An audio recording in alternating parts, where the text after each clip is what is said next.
Boa noite, turma. Dando sequência às nossas aulas da Residência Médica em Medicina Intensiva do Hospital Metropolitano Dr. Célio Castro. Hoje, uma convidada nossa, mais que especial, né? Amiga, minha afilhada, trabalhou com a gente lá no Célio Castro, doutora Alice Assunção. Ela tem clínica médica pelo Odilon Beres e está agora no segundo ano da residência em cardiologia do Hospital Felício Roxo. Obrigado, Alicinha, por ter aceitado o nosso convite para dividir o conhecimento que você tem aí, que está ainda em aprendizado, mas eu sou testemunho do quanto que você estuda lá desde a época de clínica médica, tá? Mais uma vez, obrigado.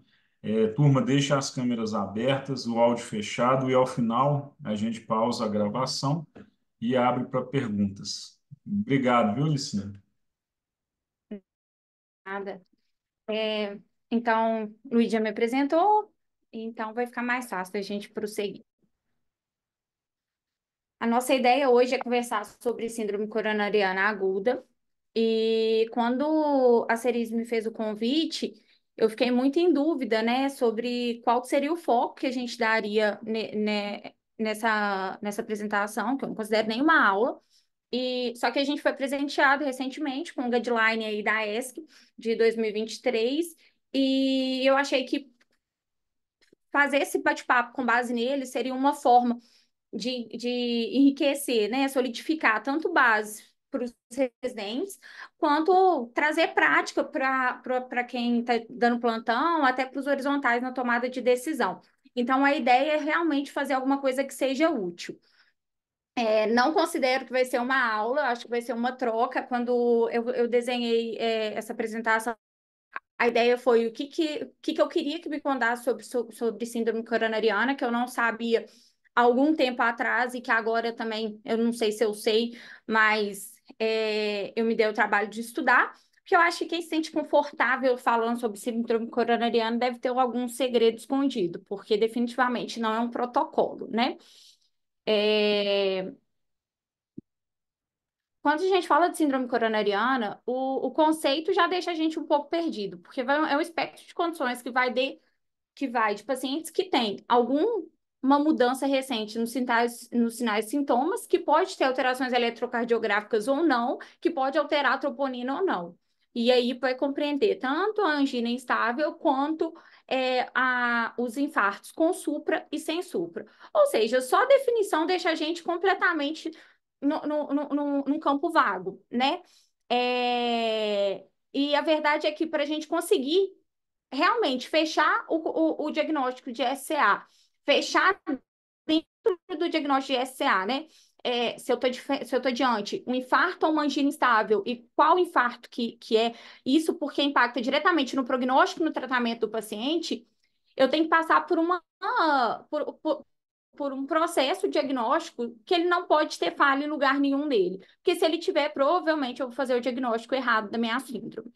Uma vez que eu tenho a suspeita de síndrome coronariana, nessa ordem, é importante que seja nessa ordem, pelo impacto prognóstico também que tem, que seja que eu consiga que eu acesse, em primeiro lugar, o eletro do paciente, e aí depois eu vou examinar o paciente, acessar a história clínica do paciente, até para eu ter a probabilidade pré-teste dele na minha mão, junto, né, com os sinais vitais, para eu entender qual que é o melhor lugar para eu alocar esse paciente e garantir que eu tenha a troponina desse paciente, que vai ser primordial. O eletro, ele está em primeiro lugar porque, de fato, ele é a primeira coisa. Se eu pensei se a queixa é dor torácica ou equivalente anginoso, a primeira coisa que vai ter que ser feita é o eletro, pelo impacto de alocar esse paciente no lugar que ele precisa estar, que é o de revascularização imediata. E aí, uma das coisas que mudou nesse guideline foi que eles tabelaram, tá lá no material suplementar, quais são os critérios diagnósticos para a síndrome coronariana com supra de ST. Que a gente tem o supra maior, né, do que do, o- é, a gente já sabia, 2,5 milímetros no homem menor do que 40 anos em V2, 2 milímetros no maior do que 40 anos em V2, 1,5 milímetro nas mulheres em V2 a V3, ou mais do que 1 milímetro em qualquer derivação, sendo duas contíguas, isso a gente já sabia, que é o supraclássico. Só que eles acessaram para a gente agora, deixaram nítido que existem critérios que falam para a gente e são agrupados como síndrome coronariana com supra de ST. E aí, o que eles trouxeram para a gente foi a isquemia circunferencial, né? Que quando a gente tem um infra de ST maior do que 1 milímetro e pelo menos 6 derivações com supra de EVR em V1, isso fala para a gente, né, de doença multiarterial ou lesão de tronco, que me dá um tempo de tratamento, um tempo de reperfusão imediato também. A gente não sabe se necessariamente a fibrinólise está indicada nesse paciente, não ficou claro no guideline, pelo menos não, sob o meu ponto de vista e das pessoas que a gente que eu discuti, que eu vi discutindo, mas eles agruparam, e foi a primeira vez que isso apareceu para a gente. O supra de ST maior do que 1, com a exceção de V2 e V3, já era óbvio, mas eles também colocaram o paciente que tem infra de ST maior do que meio. Em V1 a V3, esse paciente, obrigatoriamente, eu tenho que fazer V7 e V9, porque pode ter um espelho falando de isquemia lá na parede posterior do paciente.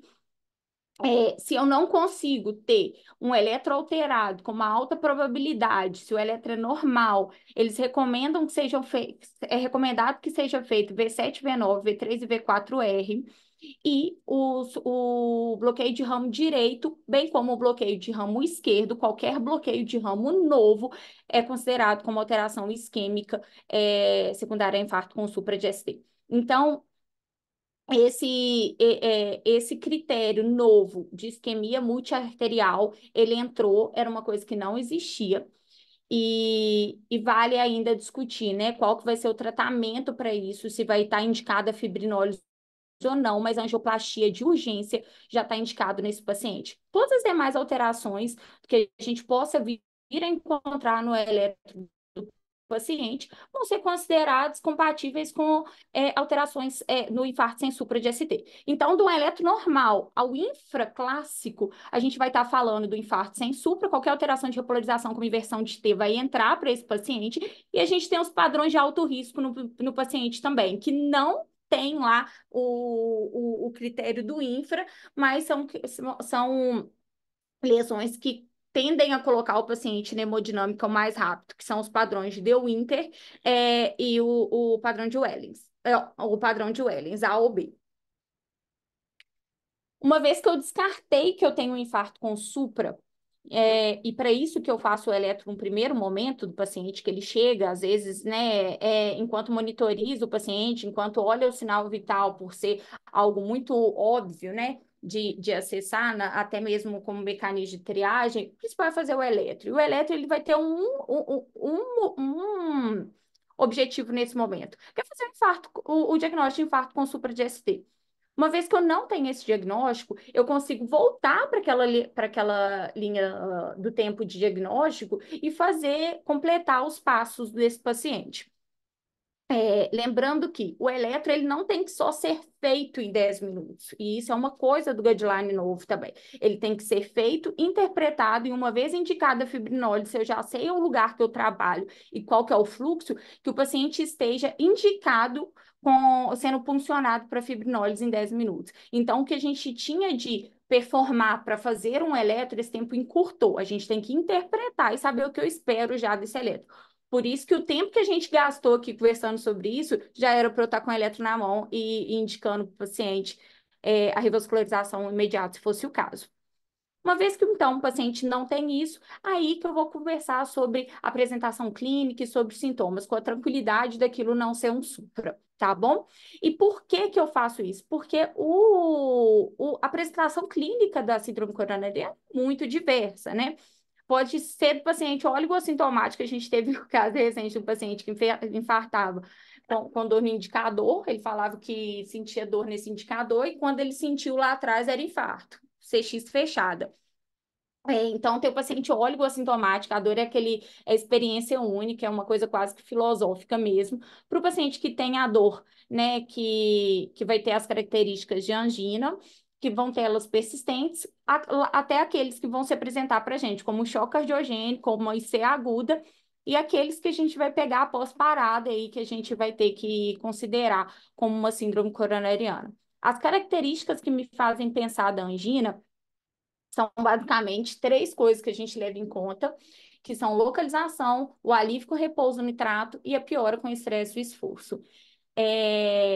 E mesmo assim, eu vou fazer algumas considerações sobre as características da dor. Porque a gente acaba que a chance da gente falsear um diagnóstico, considerando a característica da dor do paciente, é muito grande.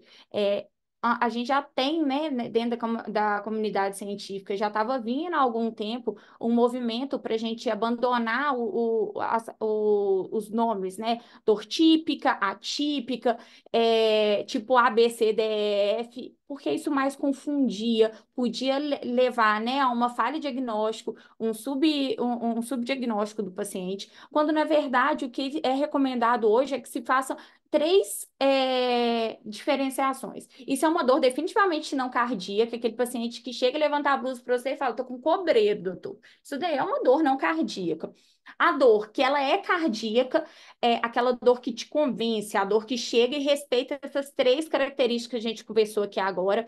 Então, é uma dor retroesternal que piora com esforço, melhorou com nitrato, melhora com o repouso do paciente e piorou na hora que ele fez esforço. Se ela preencheu esses critérios, é uma dor que te convenceu, que até que se prove ao contrário, ela é cardíaca. E todas as outras cores que eu não, as outras dores que eu não consigo afirmar que não é cardíaca, elas têm que ser consideradas possivelmente cardíacas. Esse foi um guideline da RA, junto com a CC de 2021, que já trazia isso para a gente. Aqui tem, obviamente, alguns dados que falam mais da minha dor ser cardíaca ou não, e isso é importante, né? A arte da anamnese, ela não perde seu valor, mas é só porque privilegiar a clínica em detrimento de outras coisas que a gente vai conversar não vai se aplicar tanto nos conceitos de síndrome coronariana atuais que a gente tem, tá bom? Aqui tem um estudo que ele é até mais antigo, mas ele foi muito bem desenhado, que olha, né, as características, os preditores clínicos para a gente ter uma diferenciação da dor para a síndrome coronariana, e a gente vê que é tudo muito ruim, que são estatisticamente muito imprecisos os dados, né? Então, a dor que vai para o braço que vai para o braço esquerdo, ela tem lá, né, um intervalo de confiança aí de 1,2 a 4,9, mas se a gente for olhar, aqui que é estatisticamente relevante e que mais importa para a gente, que é mais específica, é se a dor acontece no braço direito do paciente, que é uma coisa que a gente não liga tanto, não pergunta tanto, né? Às vezes a gente até desconsidera, do lado direito, não, mais comum é do lado esquerdo. Se algumas outras coisas que a gente também não leva tanto em conta, mas que são mais importantes, que é se a dor em queimação, se vai para as costas, vai para o pescoço, porque isso, likelihood, é realmente muito ruim.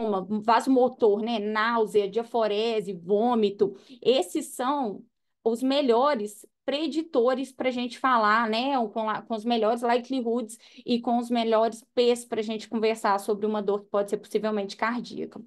Outro estudo que ele é bem consolidadinho aí, que ele saiu em 2013, acho, 2003, no Annals of Internal Medicine, que ele randomizou dois braços de paciente para uso de nitroglicerina para alívio de dor. Nesse braço, foram pacientes que tinham doença aterosclerótica coronariana e dois pacientes que não tinham DAC.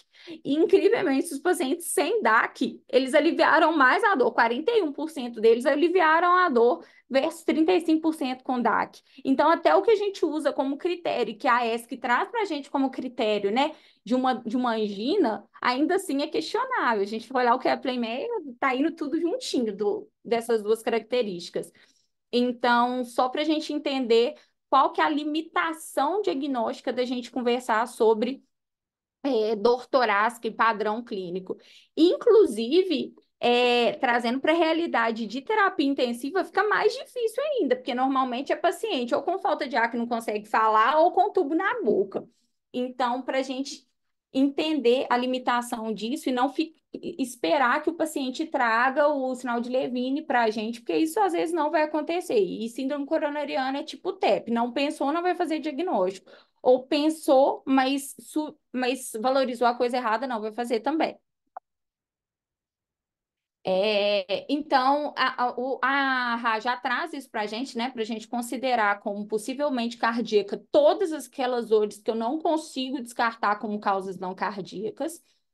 E, e conceitualmente, uma coisa que eu acho muito relevante, que eu demorei um bom tempo para entender, é a diferença de síndrome coronariana para infarto agudo do miocárdio, porque conceitualmente são coisas diferentes. E é muito importante que eu tenha essa definição clara na minha cabeça, porque síndrome coronariana ela vai abarcar o infarto agudo do miocárdio, mas ela também vai abarcar a angina instável, e eles têm prognósticos diferentes, e critérios diagnósticos também, tá bom? A quarta definição universal de infarto ela é de 2018, que é a última, e ela considera que para o paciente ter o infarto, ele tem que ter injúria miocárdica. O que, que é isso? Ele tem que ter troponina alterada. E a troponina alterada é outra coisa que esses novos guidelines vêm falando muito forte, é que é para a gente parar de falar que a troponina está positiva ou negativa. A gente está na era da troponina ultrassensível. Então, o que a gente considera é uma troponina acima do percentil 99. Ou seja, a cada 100 pessoas, né, na distribuição padrão, que eu depois eu tenho um slide desse para mostrar. Então, naquela distribuição normal, aquele 1% lá da beiradinha são aqueles pacientes que têm a troponina, que na hora que eu fiz o cateterismo, que foi padrão ouro, ali tinha uma lesão coronariana obstruindo e causando isquemia no paciente. Então, eu tenho que sempre saber qual que é o percentil 99 da minha troponina, e uma vez que passe esse percentil 99, eu estou diante de uma injúria miocárdica. O que é isso? Eu tenho morte de cardiomiócito. E uma vez que eu tenha a injúria, eu vou precisar juntar com pelo menos um sintoma, o paciente tem que ter um sintoma compatível com isquemia, ou uma alteração eletrocardiográfica, seja nova ou presente que, né, no eletro, alteração, né, de perda de viabilidade em algum exame de imagem, então um eco com déficit segmentar novo, uma ressonância que mostra, né, uma área que esteja com menor contração, com realce tardio, ou se não, eu tenho evidência do trombo já dentro do cateterismo ou pós-mortem. Então, o diagnóstico ele vai ser baseado na injúria, mais um desses achados que me levam a crer que eu tive uma perda de função de alguma área do meu coração, tá bom? Esses são os critérios, né, clássicos para os infartos tipo 1, 2, 3. A gente ainda tem os infartos 4 e 5, que são relacionados a procedimento, que estão lá na quarta definição. E quando eu falo de injúria miocárdica, ao mesmo tempo que isso melhorou, né? Porque eu consigo falar com tranquilidade quem que é o meu paciente que tem morte de cardiomiócito e quem que não, é o paciente que não tem, e isso vai impactar também no prognóstico do paciente, porque eu sei que injúria é igual a mortalidade. Quanto pior, isso a troponina ela é uma ferramenta linear. Quanto mais morte cardiomiócito, pior o prognóstico do paciente. Então, se eu tenho uma troponina que ela é indetectável no meu método, né, que foi abaixo do limiar de sensibilidade do teste, eu tenho a tranquilidade que aquele paciente não está infartando, mas gerou ao mesmo tempo uma dúvida. Quem são aqueles pacientes que pode estar tendo injúria miocárdica por um outro motivo que a metroponina vai aumentar, de repente, o meu paciente não tem como me falar que tem dor e eu não consegui acessar nenhum daqueles outros critérios. Se eu não tenho nenhum daqueles outros critérios, não tem como eu falar que eu tenho síndrome coronariana. Então, eu vou precisar de preencher um desses critérios. Isso é uma coisa muito importante, é, porque, né, a gente tem condições que potencialmente podem levar à injúria miocárdica, e se elas levam, não necessariamente eu tenho isquemia miocárdica envolvida, eu tenho que saber diferenciar isso. E isso realmente é bastante difícil, é quase que uma arte mesmo, é no dia a dia. Esse daí é um editorial, assim que a troponina ultrassensível foi lançada no mercado. Passou um tempo, começou a preocupação com isso que a gente está conversando, e aí o Jack até lançou esse editorial para a gente prestar atenção na troponinite, né? O que é isso? Que é dar diagnóstico de síndrome coronariana a coisas que não são síndrome coronariana, que são injúrias miocárdicas. E as injúrias miocárdicas, a gente viu que pode acontecer por várias coisas, né? Então, TV, IC, anemia, doença renal, doença hepática, hipóxia, hipotensão, choque, tudo isso pode levar a uma injúria miocárdica, do mesmo jeito que lá a gente tem injúria renal aumentando a creatinina, injúria hepática aumentando a bilirrubina, a gente vai ter injúria miocárdica que vai aumentar a troponina do paciente. O infarto tipo 2, junto com essa leva aí da injúria miocárdica, ele veio também e uma coisa que era, né, que diferenciar para ajudar, às vezes a gente confunde também esse conceito e é extremamente importante. Porque para eu dar o diagnóstico de infarto tipo 2, o paciente também tem que estar acima do percentil 99 e ele vai ser vai ser resultado do desbalanço do suprimento de oxigênio, que pode ou não estar relacionado a uma placa. Mas normalmente a gente não tem obstrução, a gente não tem aterosclerose causando a obstrução daquele vaso. E tem que ter como diagnósticos, como parte dos critérios diagnósticos também, sinais de isquemia, alterações no eletro, tem que ser exato, tem que cumprir os critérios de infarto agudo miocárdico que a gente conversou. O contexto, né, normalmente é associado a alguma doença de base, e o tratamento também tá baseado em corrigir o que levou ao desbalanço de oferta e demanda do paciente. Pode, como mecanismo fisiopatológico, pode estar associado à aterosclerose, igual a gente conversou, mas pode ser vasoespasmo, uma dissecção não aterosclerótica da placa coronariana, ou a própria diminuição de oxigênio do paciente. As troponinas, quando elas passam do percentil 99, é importante que a gente tenha o conceito que é muito, que é praticamente a base da injúria miocárdica aguda, que é quando a gente fala de síndrome coronariana aguda, que é do rise and fall. O que significa isso? A troponina, ela tem que ter um comportamento, uma cinética que aumenta e diminui, ou, dependendo da fase que você vai pegar, né? Você já vai pegar em uma rampa ou outra dela, mas ela tem que ter esse comportamento de subida e descida, porque se ela é uma troponina estável, a gente está falando de uma injúria miocárdica crônica, que se a gente for olhar aqui ainda na quarta definição, mas lembrando que isso é em 2018, vocês vão entender por que eu vou falar isso, era assim, uma variação de 20%, ou seja, uma troponina variou mais do que 20%, ela é uma injúria miocárdica aguda, que pode estar relacionada ou não à isquemia. Se não tiver relacionada à isquemia, ou seja, não preencheu nada daqueles 5 critérios que a gente falou, a gente vai pensar em IC, DRC, alguma coisa que está causando injúria do cardiomiocito agudamente. Se a gente pensar que fechou critério, que é infarto agudo do miocárdio, aí eu vou pensar se é um tipo 1 e lembrar dos triggers, né? Que normalmente é o clássico ruptura de placa e erosão de placa, ou desbalanço oferta-demanda do tipo 2. Se a injúria miocárdica for crônica, por definição também, eu não tenho infarto agudo do miocárdio. E as ultrassensíveis ainda vieram para facilitar, elas complicam, é tipo o Brasil, né? Piora para melhorar, elas complicam para facilitar. Porque antes a gente tinha essa variação de 20%, mas depois que as troponinas começaram a ser utilizadas de forma é, chegaram no mercado, elas começaram a ser testadas, né? E aí foi visto, né, que foi estudado, né, feito um trial, que ele é super conceituado também, que ele é da raça no Circulation, o que seria melhor da gente usar, o valor absoluto ou relativo? E foi visto que valores absolutos, quando a gente usa de troponina, eles têm uma correspondência muito melhor com a injúria miocárdica aguda. Então, cada kit de troponina, ele tem o seu cutoff, que vai me falar o quanto que a variação que eu tenha naquele kit significa que eu tive um rise and fall significativo.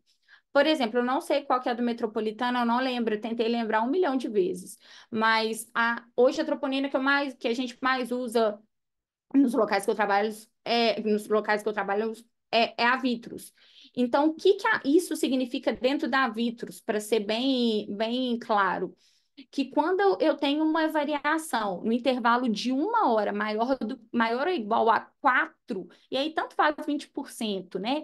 Quando eu tenho maior ou igual a 4, eu tenho um delta significativo, um rise and fall, que ali esses pacientes tiveram injúria miocárdica aguda, tá? É, Outra coisa que é muito importante sobre as troponinas é como que fica o fluxograma, que isso mudou dos últimos guidelines para cá. Que a troponina, ela agora, né?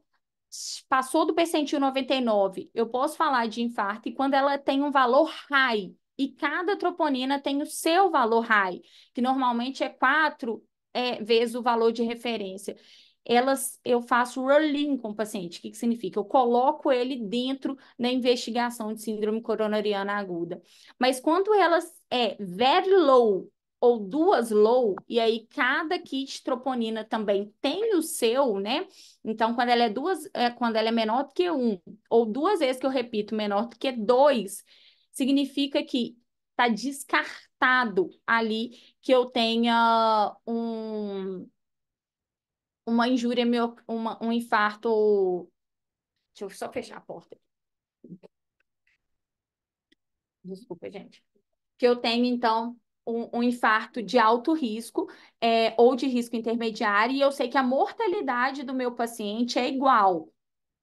Se eu fizer o estudo dele dentro do hospital ou fora do hospital. Por isso que isso me coloca em rollout. Eu posso dar alta para esse paciente, ou no cenário de terapia intensiva, eu posso não investigar naquele momento, porque investigar isso ali ou depois, tanto faz para o paciente. Então, matar a angina instável, né? Se a troponina é indetectável, very low ou low, ela, ela, eu coloco o paciente rollout, mataram. Não é bem assim, porque aquelas troponinas que são intermediárias, que não são high, mas que também não são very low ou low, esses pacientes têm a mortalidade, às vezes, até maior do que os pacientes com infarto sem supra. Por isso que aquela história de entender o que é o diagnóstico de angina, porque o diagnóstico de angina não morreu, né? Quando o paciente ele te fala daquelas características, e às vezes ele vai te falar isso na hora que você liga ele na diálise, que é um estresse para o paciente, é muito importante. A angina instável vai ser a isquemia miocárdica na ausência de injúria. A troponina é negativa, ou seja, é não detectável para o seu kit. É, não há ali necrose de cardiomiócito. E caracteristicamente e por definição vai ser caracterizado pela angina prolongada, uma angina que seja severa nova, uma angina que vem aumentando de frequência ou duração, ou uma angina que ocorre após um quadro recente de infarto. Como que fica o manejo inicial, né, dos pacientes com infarto, com síndrome coronariana aguda? Bom, quando a gente fala de hipóxia, é uma coisa, né, que fica. Todo mundo sabe que não é para dar oxigênio para o paciente com síndrome coronariana, mas mesmo assim todo mundo dá. Então, é uma coisa que veio reforçando no guideline da ESC, é classe 3 se o paciente está saturando mais do que 90% e você vai suplementar o oxigênio para ele. Não é para fazer isso. Vai fazer espasmo coronariano e provavelmente você vai subdiagnosticar algum edema agudo de pulmão. O paciente pode estar na iminência de fazer uma congestão que você precisaria tratar. Então, suplementação de oxigênio, só saturação maior do que 90%, e isso naqueles pacientes que são normoxêmicos de base para o controle de sintomas. Uma coisa que é interessante também é sobre os nitratos, né, que eles indicam o nitrato sublingual, resguardam, né, contra as contraindicações, se o paciente tiver uso de inibidor de fosfodiesterase de 24 a 48 horas, dependendo do tipo de inibidor. Mas eles não, hora nenhuma, eles colocam sobre o nitrato endovenoso contínuo, né? Eles falam do nitrato sublingual, respeitando a dose máxima dele mesmo. E isso é uma coisa importante, que quando a gente fala de dor refratária, se eu ligo um tridil na intenção de manejar dor nesse paciente, ou seja, uma nitroglicerina venosa contínua, provavelmente esse paciente ele não tinha que estar ali, não, ele tinha que estar revascularizando. Então, a gente não tem superioridade, estudo, né? Ausência de evidência mesmo, né? Não é evidência de ausência, é, de nitroglicerina venosa versus nitrato sublingual, tá? Outra coisa que veio, que foi uma mudança, que eu acho que essa a gente tem que estar atento a incorporar na prática clínica, principalmente se isso consolidar, que foi sobre o uso de opioide. Antes a gente levava até como classe 3, né, que aumentaria a mortalidade, então que a gente tenderia a não fazer nos pacientes, mas a gente sabe que os opioides podem ser considerados para aliviar a dor no paciente, que isso veio de uma hipótese fisiopatológica sobre ele diminuir a eficácia do inibidor de P2Y12, em especial o ticagrelor. Mas que a gente sabe que, e até a própria ESC fala isso, que isso pode ser aliviado isso pode ser minimizado com o uso de metoclopramida. Então, não estou conseguindo fazer controle de dor no paciente. Eu deixar ele aumentar a demanda de oxigênio às custas de dor faz muito pouco sentido. Então, nesse contexto, o uso de opioide pode ser considerado. Inclusive, eles consideram, se o paciente está muito ansioso, dar uma medicação ansiolítica. Essa daí eu confesso que eu teria um pouco de medo, mas isso está lá no guideline também. E os beta-bloqueadores, eles devem ser considerados no momento da apresentação naqueles pacientes que sabidamente vão ser angioplastados, isso na síndrome coronariana com supra e que tem uma sistólica maior do que 120. Porque todo mundo sempre fica, dar beta-bloqueador na fase aguda ou não. Então, quase que é uma medicação do hemodinamicista, porque tem que ver que o paciente está suficientemente estável e também no momento de fazer a angioplastia. Fiz o diagnóstico do meu paciente. É uma síndrome coronariana com supra. O tratamento dele vai ser reperfusão imediata. Se meu paciente ele tiver uma síndrome coronariana sem supra, mas com muito alto risco, a gente vai conversar com eles, eu também faço a reperfusão imediata. E se o meu paciente tem uma síndrome coronariana sem supra e sem muito alto risco, eu começo as medicações para o paciente, né, antitrombóticas, e considero em 24 horas que esse paciente esteja na hemodinâmica. Por que considero? Porque idealmente que ele esteja menos de 24 horas, mas eu tenho essas 24 horas para colocar ele lá dentro. No infarto com supra, então, mandatório é a reperfusão no paciente. E aí, eu tenho que estar muito. Eu tenho que conhecer o meu serviço, porque não é tentar ir até 120 minutos, né? Que é o nosso tempo porta-balão para o paciente, não é tentar que ele esteja dentro de 120 minutos, tentar transferir ele. É saber se eu tenho a possibilidade de 120 minutos colocar esse paciente dentro da hemodinâmica. Porque se eu não tiver essa possibilidade, esse paciente ele tem que receber a terapia fibrinolítica no lugar que eu estou. sendo que o tempo porta-agulha, agora ele é um tempo de 10 minutos. E isso é muito importante. Se é factível desse paciente ser transferido dentro de 90 minutos e ser abrir, colocar o balão lá dentro e abrir a artéria em 120 minutos, ele vai ser transferido para fazer a estratégia percutânea invasiva. Senão, esse paciente vai receber o fibrinolítico. E aí, esse é o estudo que validou o fibrinolítico de 1994, né, do Lancet, super consolidado. Fibrinólise é uma terapia segura, desde que respeitadas as indicações e contraindicações dela. Obviamente, tudo tem risco, mas a gente viu, né, que impacta em mortalidade. O importante é abrir a artéria desse paciente. Esse estudo também foi o que validou a gente só fazendo o paciente com supra. Se a gente for olhar o paciente com a elétrica que não tinha o supra, né? A imprecisão foi muito grande, eu podia causar é, o bem do paciente, ou senão eu podia, né, aumentar a mortalidade. E uma coisa que é muito importante também é que a fibrinólise, ela tem que ser feita em até 12 horas da dor. Mesmo que às vezes o paciente ainda chega com dor para a gente na apresentação, tem o supra, mas se a dor dele começou com mais de 12 horas, na hora que a gente olha o estudo que validou a terapia, ele matou mais, ele podia matar ou ele podia salvar o paciente. Então, fica impreciso e a gente respeita esse tempo de fibrinólise, que é 12 horas de início da dor.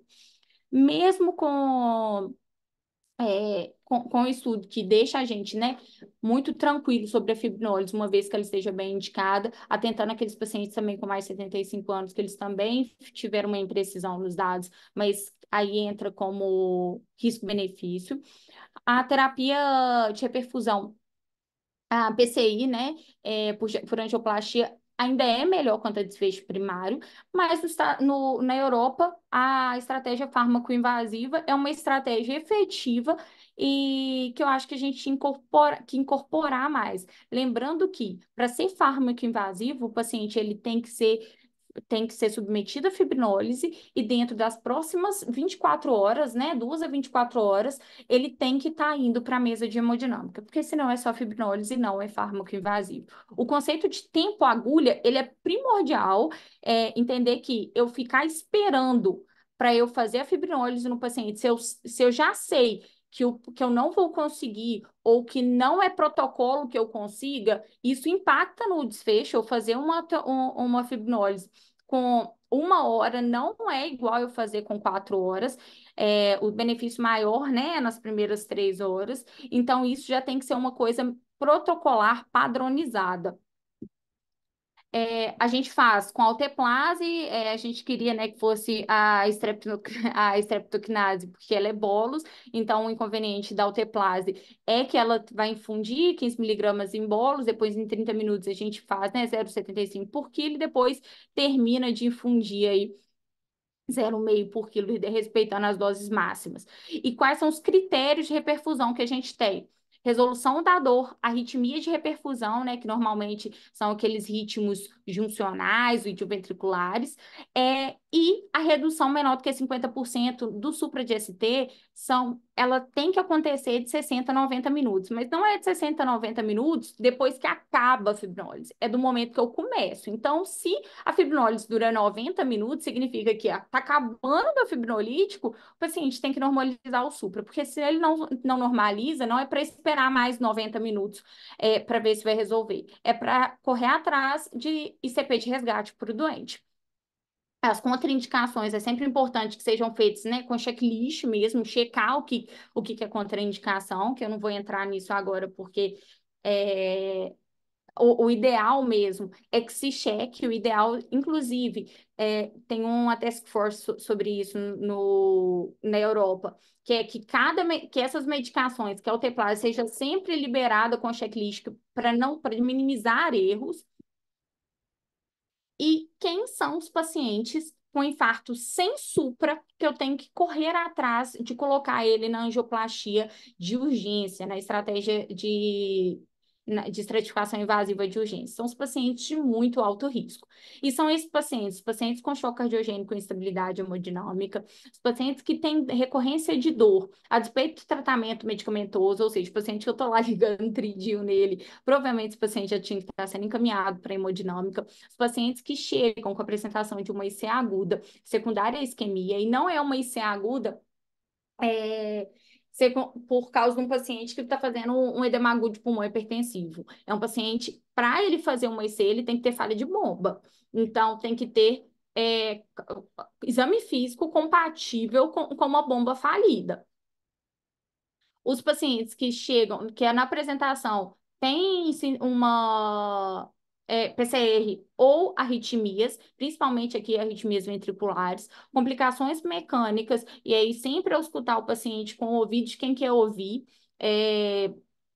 Eu não espero escutar sopro no paciente só por síndrome coronariana, então sopro novo me alerta aqui nesses pacientes, clique está lido, e os pacientes que estão fazendo alterações dinâmicas sugestivas de isquemia, principalmente aqueles pacientes que supram e depois normaliza, e supra de novo e depois normaliza. Então, se ele recorre o supra na sua frente, ele é muito alto risco, ele está com uma placa na iminência de obstruir a coronária toda. Esse paciente, ele é estratégia invasiva de urgência, mas eu não estou habilitada a fazer fibrinólise nesse paciente.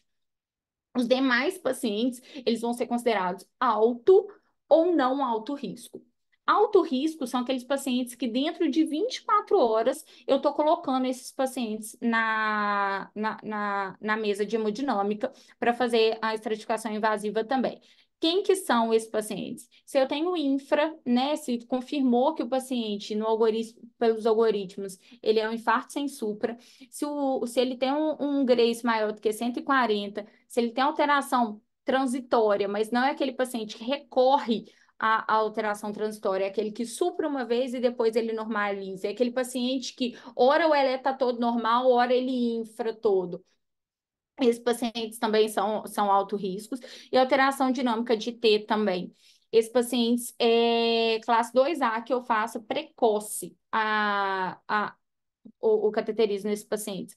Os demais pacientes, angina instável, o Grace baixo, o paciente que, né, o eletro dele não mudou hora nenhuma, mas preencheu aquelas características da dor torácica que depois que vão caracterizar angina instável, esses pacientes, eles são candidatos a ser estudados invasivamente dentro da internação, mas aí ele não tem um tempo, tá? Ele é inpatient, tem que ser dentro da internação, mas eu não preciso correr que seja em 24 horas a estratificação desse paciente. Como que fica o manejo antiplaquetário e antitrombótico? A gente já viu que se for infarto com supra, trombólise ou angioplastia primária. Mas a gente tem, né, as comedicações que a gente tem que administrar. E eu gosto muito dessa imagem que veio também no guideline da ESC, porque ela mostra praticamente tudo que eu tenho que agir no paciente, né? E do ponto de vista de receptor. Então, se eu tenho ativação plaquetária, essa ativação ela vai ocorrer por essas vias que estão aqui. O inibidor da glicoproteína 2B3A, que aí é o tirofiban, da época aí dos mais antigos, o abciximab. A gente não tem evidência para usar eles de rotina, a gente usa mais, praticamente no hemodinamicista, quando tem complicação trombótica intraprocedimento, no reflow, então vai ficar por conta deles. O que a gente tem que saber são os inibidores da P2Y12, né, que é o clopidogrel, ticagrelor, o prasugrel, e aqui a gente não tem o cangrelor. E aí lembrar, né, que o prasugrel a gente só usa no paciente que tem anatomia conhecida, que você sabe que ele não vai para revascularização cirúrgica. E sobre clopidogrel e ticagrelor a gente vai conversar mais um pouquinho. A ação sobre a tromboxana A2, né? Sobre o receptor de tromboxana com a nossa aspirina tão consolidado. E aí, os inibidores do fator 10A, seja eles, né? Dos NOX, a rivaroxabana, a pixabana e a edoxabana, o fondaparinux, ou a enoxa e a heparina não fracionada. E os inibidores direto da trombina, da bigatrana e a bivalirudina. Então, lembrar que essas são as frentes que eu tenho que agir. GP2B, 2B3A, sem evidência para agir na fase aguda, todos os outros receptores envolvidos na ativação plaquetária, eu vou ter que agir neles. E como que eu faço essa antiagregação? Sempre que possível sempre que possível, se o paciente não tiver, né, alergia, e assim que possível, iniciar a aspirina, né, na dose adequada, e o segundo antiagregante. E aí, como que a gente faz essa DAPT, né, que é a dupla antiagregação? O AS, que a gente inicia de imediato, com o inibidor da P2Y2 potente, aí validado pelos estudos Plateau e Triton time 38, o ticagrelor e o prasugrel, né, respectivamente. Por que que eu coloquei esses dois? Porque o clopidogrel a gente só usa se o prasugrel ou o ticagrelor estiverem indisponíveis ou contraindicados. Isso daí por evidência mesmo de melhora em desfecho primário e secundário. Ou se o paciente tiver alto risco de sangramento. E aí, o próprio lá o guideline lá na sua parte suplementar, né? No seu arquivo suplementar, ele traz para a gente um score que é o ARS-HBR que seja maior ou igual a 1, de critério maior, ou dois critérios menores do paciente. Preencheu isso, o paciente fica com maior risco de sangramento e a gente coloca como segunda droga o clopidogrel por sangrar menos. Eles ainda citam o Cruzade, mas eles recomendam o ticagrelor, perdão, o ARC-HBR pelo fato de ser os critérios foram melhor estudados, os pacientes que foram alocados para o estudo desse score foram melhor selecionados. É, é, é, é um,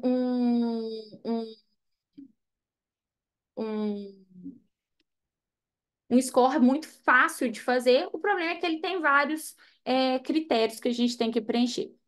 Naqueles pacientes mais velhos, também com mais de 70 anos, a gente considera o clopidogrel pelo risco de sangramento.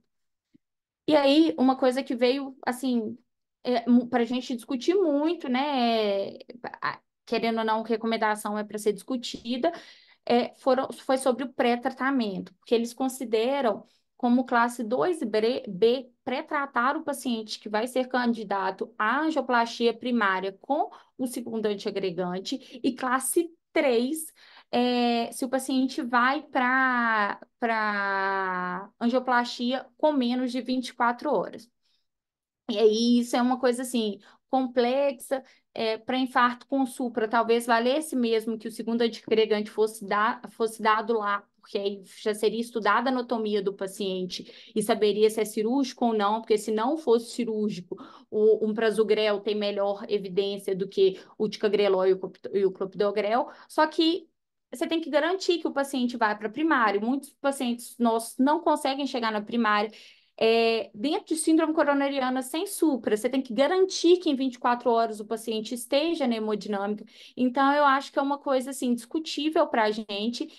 E como fica uma recomendação 2, a gente ainda tende a fazer o segundo antiagregante, embora a gente esteja autorizada a não fazer o segundo antiagregante, principalmente se o paciente for para angioplastia primária e naqueles que você consegue garantir que em 24 horas ele está na mesma hemodinâmica. Sobre a anticoagulação, todos os pacientes, no momento diagnóstico no momento diagnóstico da síndrome coronariana, eles merecem ser anticoagulados, eles precisam ser anticoagulados, na verdade, e aí não tem aquele negócio, vou dar um AS, mas não vou anticoagular. Ou dá ou age em todas as cabeças, né, da aterosclerose, ou você não vai conseguir realmente cumprir o seu objetivo. Então, impacto em mortalidade. A gente sabe que heparina não fracionada é escolha, mas a baixo peso molecular e a bivalirudina são opções para os pacientes. Lembrar que o Fondaparinux, ele não é recomendado no caso de síndrome coronariana com supra e angioplastia primária. isso daí por um estudo que foi o OASIS 6. E se for síndrome coronariana sem supra e o paciente não tem propósito de angioplastia precoce, o fondaparinux vira o papel e, inclusive, ele se torna preferencial a enoxaparina por menor risco de sangramento. E aí, na hora que for para angioplastia, quando for para estratificação invasiva, a gente dá o bolo de heparina não fracionado. Isso é uma coisa muito legal que essa guideline também reforçou. Uma vez que meu paciente foi angioplastado, né, que implantou o stent, eu posso descontinuar imediatamente a anticoagulação desse paciente. As exceções são se ele tiver indicação de ser anticoagulado, por exemplo, no caso de aneurisma de veia que a gente vê lá na ventriculografia, ou no caso, né, e aí um aneurisma que tem um trombo, ou no caso de FA. Como que fica para a gente, então? Tem uma síndrome coronariana com supra de ST, inicia uma anticoagulação, classe 1 é que seja heparina não fracionada, posso usar a enox e a bivalirudina, vamos falar de enox aqui, porque é o que tem a nossa realidade, e não posso usar o fondaparinux. Vou fazer a dose de ataque, né, de AS, e posso considerar dar o segundo antiagregante neste momento, que vai porque preferencialmente vai ser dado lá na hemodinâmica. Como que eu escolho o segundo anticoagulante? Sempre prasugrel e ticagrelor são melhores opções. O prasugrel, ele é só na hemodinâmica mesmo. O ticagrelor vai ser naqueles casos, né, que eu quiser dar, que eu quiser pré-tratar o paciente. E o clopidogrel nos casos de alto risco de sangramento. E aí, né, uma vez que o paciente angioplastou, vou manter ele com DAPT por pelo menos um ano, salvo as exceções, e depois desse um ano vou manter só com aspirina. Se for um infarto sem supra de ST, esse paciente vai ser anticoagulado também. O pré-tratamento dele não vai existir se ele for para o cateterismo em menos de 24 horas, mas se eu não conseguir garantir isso, ele vai ser pré-tratado. E aí eu escolho, né, o meu antiagregante também usando é, os mesmos critérios e sigo no pós-infarto agudo com DAPT por um ano e depois com aspirina. As doses, né, de aspirina, 150 a 300 miligramas por via oral, no ataque, né? E aí, do clopidogrel, a gente faz de 300 a 600 miligramas no paciente de ataque, depois mantém 75 miligramas por dia. Se o paciente for para fibrinólise, a nossa dose inicial é de 300 miligramas. Se o paciente tiver 75 anos e for para fibrinólise, esse paciente vai receber 75 miligramas. Isso é uma coisa que eu via com alguma frequência. O paciente não era trombolizado e recebia uma dose de ataque de 75 miligramas. Não, você só corrige a dose naqueles a maior 75 anos que vão para fibrinólise. As doses de anticoagulação são padrão, né? Com heparina não fracionada, a gente faz o bolos e depois guia o PTTA para 60, 80 segundos. Se o paciente tiver indicação de anticoagulação, ou seja, o paciente que já tem FA, o paciente que tem trombo lá no VE, como que fica essa anticoagulação? Vou falar só a estratégia padrão, porque a estratégia para reduzir risco isquêmico é uma coisa mais do especialista, mas basicamente você mantém a DAPT do paciente associada ao anticoagulante na primeira semana ou até a alta, o que vier primeiro, e depois, né, no próximo 6 meses, ou um ano, a depender do risco de sangramento, se o paciente for baixo risco de sangramento um ano, você vai fazer SAPT, que é isso? Só um antiagregante. Então, normalmente, o que a gente mantém é o clopidogrel, mas é um anticoagulante. Então, o paciente sai com xarelto e o clopidogrel. E a gente não associa o ticagrelor a esses pacientes. Fica com clopidogrel mesmo, derivado do estudo Augusto. Angioplastia primária, né? Lembrar que quem é o paciente com supra que tem benefício de ir para angioplastia primária? É aqueles que se apresentam com até 48 horas. Na hora que a gente olha no estudo, né, que avaliou a eficácia da angioplastia depois de 48 horas, a gente viu que estratégia conservadora e estratégia invasiva se equipararam. Então, se o meu paciente tem um supra, ele chega para mim e ainda em 48 horas o paciente vai para angioplastia primária. Se não, esse paciente pode ser tratado conservadoramente, iniciar o tratamento, né, antitrombótico dele, e aí é, avaliar até num segundo momento fazer esse cateterismo. Sobre a angioplastia primária também, importante a gente lembrar sobre a revascularização. Quando eu coloco meu paciente, o que, que eu espero desse paciente? Que ele saia que não do procedimento, mas da internação com revascularização completa. Isso é baseado no estudo Complete, que foi um estudo assim, super bem desenhado de 2019, que avaliaram que aqueles pacientes que tiveram revascularização completa pós síndrome coronariana com supra tiveram redução de mortalidade, desfecho secundário também. Então, o que a gente vê é que muitas vezes o paciente com supra, hemodinâmica, estar hemodinamicamente estável é diferente de estar normotenso, né? Eles chegam com uma instabilidade hemodinâmica do ponto de vista de demanda miocárdica, então é, não é infrequente você não conseguir fazer a revascularização completa dentro do procedimento index.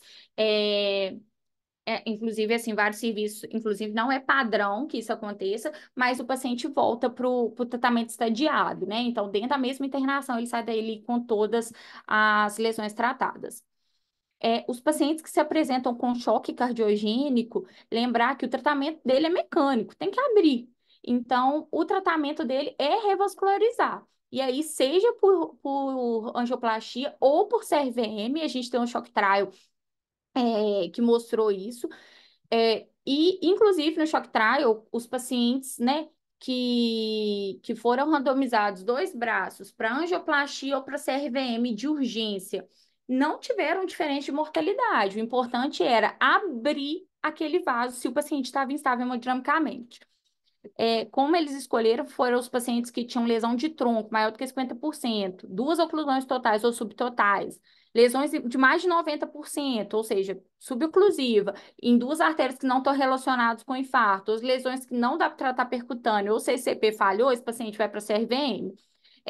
Todos os outros foi para angioplastia. E se ele tinha doença triarterial, principalmente se era diabético, a CRVM era na mesma internação. E não teve diferença de mortalidade, mas a gente sabe que CRVM de urgência é sempre muito complexo e a recomendação pela ESC é que sempre se tente fazer a revascularização da lesão culpada e, se o paciente for candidato a CRVM, que seja realizada na mesma internação. Mas o que fica de lição do choque trial é que não adianta, se o paciente está em choque cardiogênico, dá dobuta, só vai aumentar a demanda. Obviamente, você tenta compensar o paciente para ele chegar no procedimento, mas que o tratamento dele é abrir o vaso, né? Então, se o paciente esse é o algoritmo que eles propõem, o paciente em choque cardiogênico trata a culpada e faz a lesão, a CRVM no caso de indicação de revascularização cirúrgica ou avalia até fazer a revascularização por angioplastia estadiada, mas o paciente tem que sair todo revascularizado dessa internação. Se o paciente tem infarto com supra, isso tem que acontecer em até 45 dias, o ideal é que aconteça dentro da mesma internação, e se foi sem supra, cai um pouco a evidência, mas a nossa tendência é fazer. Na síndrome coronariana também, quando a gente faz RVM aqui, a gente vê, quando se vê fazer, principalmente quando se tem uma hemodinâmica forte, cai, né, a cirurgia de urgência, porque é muito raro não conseguir angioplastar uma lesão. E às vezes que não consegue, a realidade é que a gente vê o paciente voltando, estabiliza, tenta estabilizar com amina, se for necessário, com suporte mecânico de BIA, para colocar na CRVM, uma CRVM de urgência é sempre uma coisa muito difícil de ver, até porque os resultados são ruins em centros não especializados do Brasil.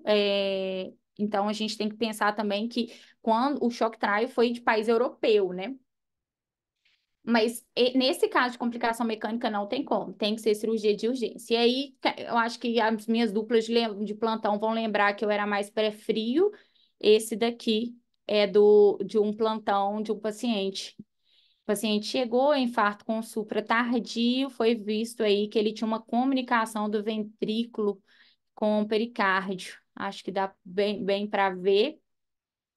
Deixa eu tentar passar aqui.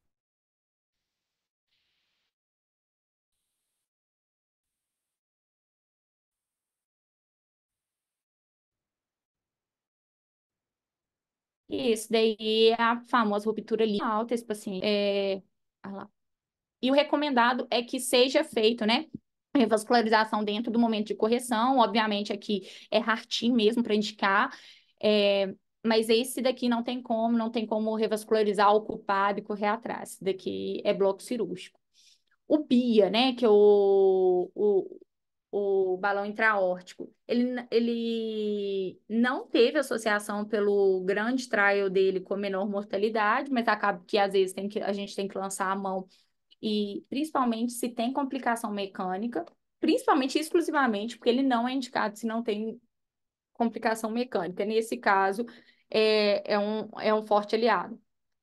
E ECMO que não tem evidência robusta para indicação.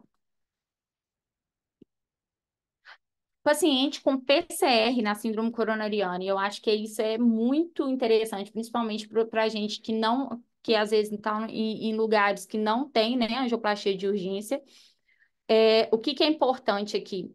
Que a estratificação dos pacientes com alta probabilidade de oclusão coronariana aguda, ou seja, aqueles pacientes que eu tenho que colocar na hemodinâmica, são os pacientes que voltam com supra de ST ou têm estável hemodinâmico eletricamente. Esses pacientes, eles têm que ir para o cateterismo de urgência ou os outros pacientes que não respeitam esses critérios.